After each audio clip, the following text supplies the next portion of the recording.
tell me, what do you see? I see a flamingo, and it's pink. Rainbow colors everywhere. Red, orange, yellow, green. Rainbow colors everywhere. Blue, purple, pink. Red, orange, yellow, green. Blue, purple, pink. Red, orange, yellow, green. Blue, purple, pink.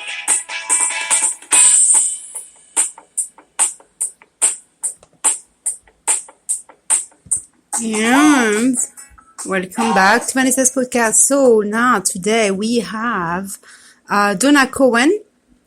And since we started the day with kids offer, then why not continue on the same path? So Dona Sagar Cowan has won a gold award with Mom's Choice Award in 2019 for a book with the courage of a mouse that sells for 99 cents right now. She is going to be with us shortly and tell us a little bit more. So we have Dona here. Hey Dona, how are you? I am well. How are you? Doing wonderful. I'm so glad that you accepted to come on here. It's always great to have a kids offer here, and I see that you won a Choice Award in 2019. Yes. And so tell me about your book, With the Courage of a Mouse. Well, I began this superhero school series with this book, With the Courage of the Mouse, and the premise of the entire series is these animals going to superhero school to learn how to be superheroes. And in the first book, With the Courage of a Mouse, we have the two main characters, which is Cat the cat and Simon Cheddar, who is a male. And they meet under unusual circumstances and have to learn to set aside their preconceived notions about each other and learn to get along and become friends and partners to go to superhero school. And they learn a lot about each other. They learn that, Simon is kind of a planner, kind of fly by the seat of his pants, just come up with, something on the spur of the moment. Cat's a little more cautious, and so they kind of balance each other out that way. Simon is teaching Cat to have courage because she's a little bit afraid, and Cat is helping Simon learn to maybe stop and think before he acts.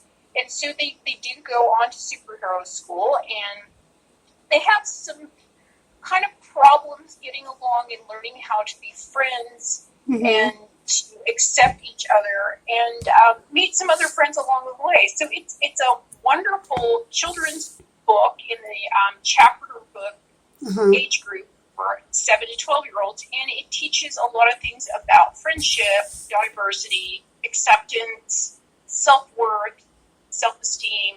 So how popular do you think this book is right now, and how does it have impact families and parents and kids?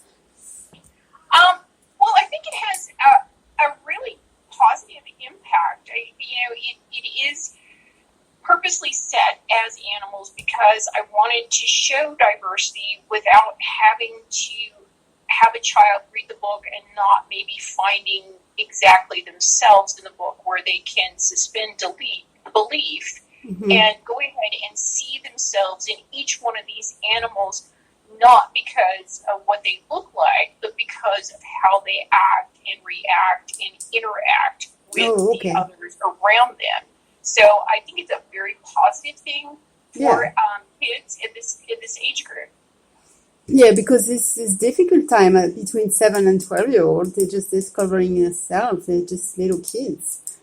It's right, little. And that's it. They're making choices about who they're going to be in their life. They are starting to develop that sense of self, which sometimes gets kind of off on the wrong foot where there's so many no's in the world and so much, questioning that doesn't actually get answered that they don't know exactly how to pick and choose, how you decide whether a friendship is good or whether it's toxic. So I think that's a good place to start with these kids, to kind of give them Yes, some I agree. experience Yeah. that they And I know deal there's with. a lot of books out there, like in libraries, and you go in museum, and they're always like, trying to send a message, get the kids to read more. And so you come across a book like yours, which will have a great impact for the kid who's be like looking for answers.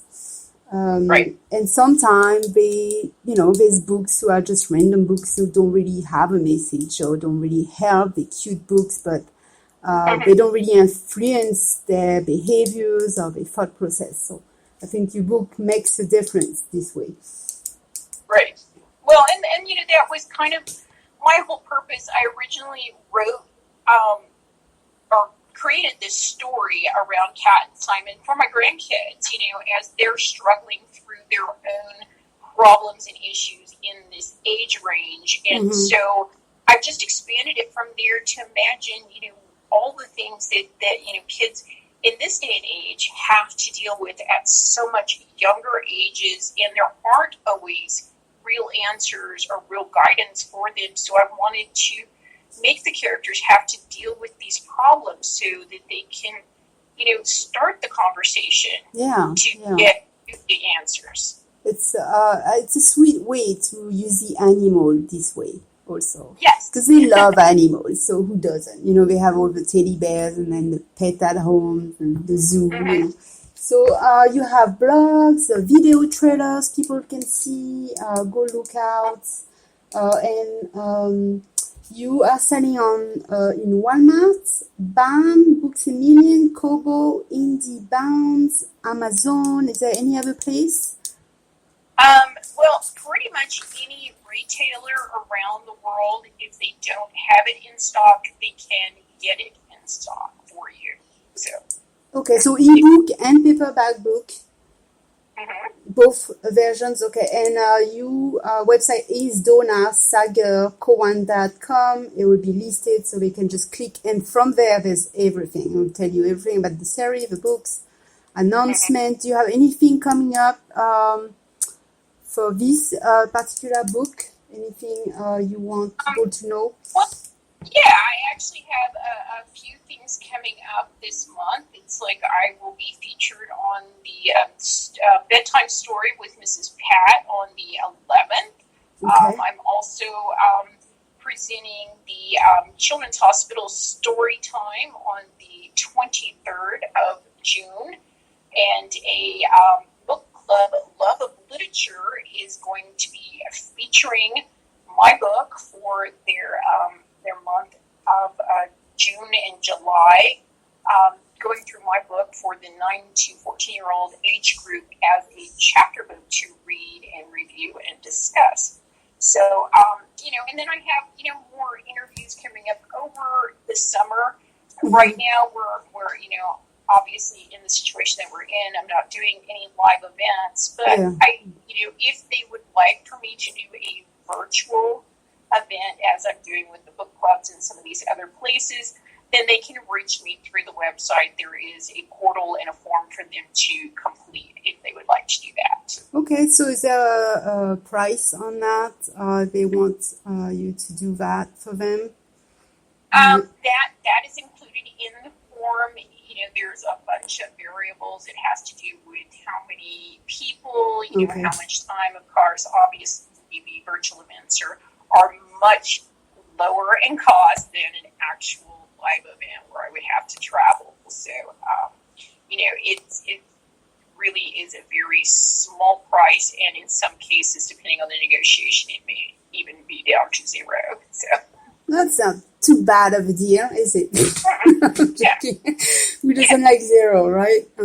Yeah. So, I'm always looking for free. But I know then sometimes you do have to put some money where it's needed, because free is not always the best. You don't always get the best. And I don't have hard and fast, pricing. What I do is try to work out with the individual group or teacher or school I have a bunch of different options to get them down to zero that are pretty simple. All right. Yeah, because I know there's just like so much, and you're doing so much, and just so many ways, people can like actually have conversation about your book, ask more questions, and then gather around. So it's not just, ordering the book. There's just so much more going on. So I think that's wonderful too. Well, thank you. Yeah. All right. So thank you for being here, and I hope you have a wonderful day. And yeah, it was nice to meet you. Well, it was great to meet you, and thank you for having me and sharing my book with your audience. I look forward to seeing you again. Yeah. Thank you. Bye. Bye-bye. All right. So that was Dona Cowan. And again, go check our website, donasagercowan.com, DonaSagerCowan.com. So much going on, announcements, like she just mentioned. It's going to be these things going on, and it sounds like a pretty good deal to me. So, all right, everybody, I'll see you next time on Vanisa's podcast.